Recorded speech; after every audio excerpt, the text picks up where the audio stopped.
샬롬, 오늘은 6월 22일 토요일입니다. 오늘도 즐거운 주말 되시길 바랍니다. 오늘부터 남쪽부터 시작되는 비 소식이 있습니다. 이번 비로 인하여 폭염도 주춤한다고 합니다. 모쪼록 오늘 하루도 하나님과 동행하며 승리하는 하루, 기쁨과 은혜가 넘치는 하루 되시길 소망합니다. 오늘 우리가 함께 읽을 말씀은 시편 78편에서 81편까지입니다. 오늘의 시편은 모두 아삽의 시로 이루어져 있습니다.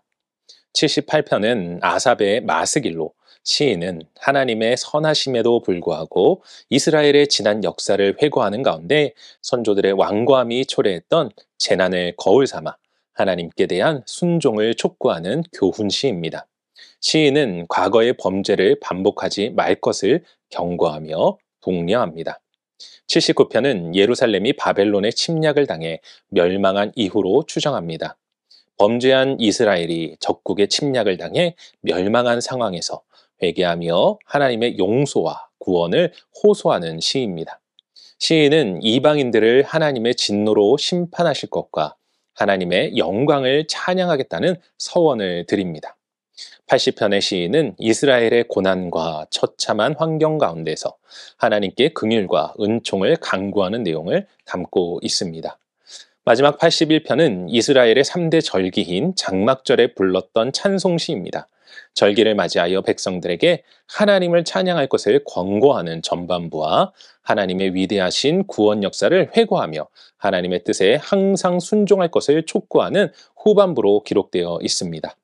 오늘은 이러한 말씀 가운데 시편 79편 9절 말씀을 묵상해 보도록 하겠습니다.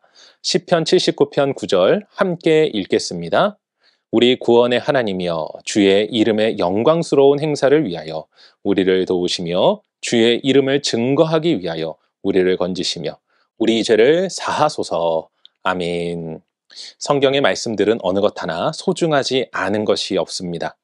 그런 가운데 시편 79편은 이스라엘 백성들에게는 조금 더 특별한 말씀이라 할 수 있을 것입니다. 그 이유는 본 시편이 지금도 금요일 오후가 되면 통곡의 벽 앞에서 낭송되기 때문입니다. 본 시편은 앞서 이야기한 것과 같이 바벨론에 의해 예루살렘이 멸망당한 후 기록된 시로 보고 있습니다. 그렇기에 본 시편의 주된 내용은 하나님으로부터 예루살렘에 긍휼을 베풀어 주시기를 바라는 내용입니다. 우리는 본 시편을 통해 우리의 삶에 드리운 어려움 속에서 하나님으로부터 긍휼을 구하는 법을 배우게 됩니다.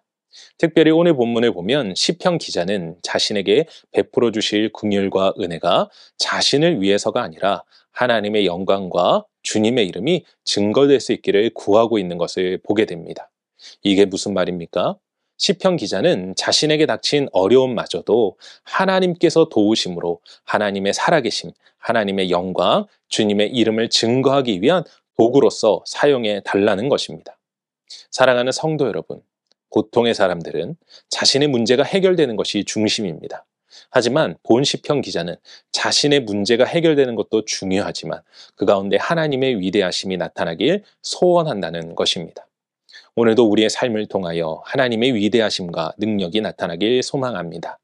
특별히 지금 마음의 근심과 걱정, 문제 속에 살고 계신 분들께는 하나님의 긍휼과 사랑이 조속히 나타나 문제가 해결될 뿐만 아니라 그 일을 통하여 하나님의 살아계심과 능력이 증거되어져 하나님께 쓰임받는 인생 되시길 주님의 이름으로 간절히 축원합니다. 기도하겠습니다. 오늘도 우리를 도우시고 역사하시는 하나님을 찬양합니다. 하나님, 우리의 삶의 모든 것들이 주의 영광을 위하여서 쓰임받게 하여 주시옵소서. 우리의 기쁨도 때로는 우리의 슬픔과 문제마저도 그 가운데 역사하시는 하나님을 통하여 하나님의 살아계심, 하나님의 놀라우신 은혜가 증거되어 줄 수 있도록 우리를 사용하여 주시되 우리의 마음의 근심과 걱정들이 조속히 사라져 더욱더 우리가 하나님을 바라볼 뿐만 아니라 또 우리의 삶을 통한 간증들이 넘쳐날 수 있도록 오늘도 도우시고 역사하여 주시옵소서. 이 주말 우리 가운데 힘주시고 은혜 주시며 모든 문제와 근심을 통하여 하나님의 이름이 증거되어지고 위대하심이 나타나 하나님께서 홀로 영광 받으실 것을 믿으며 이 모든 말씀 우리 주 예수 그리스도 이름으로 기도합니다. 아멘.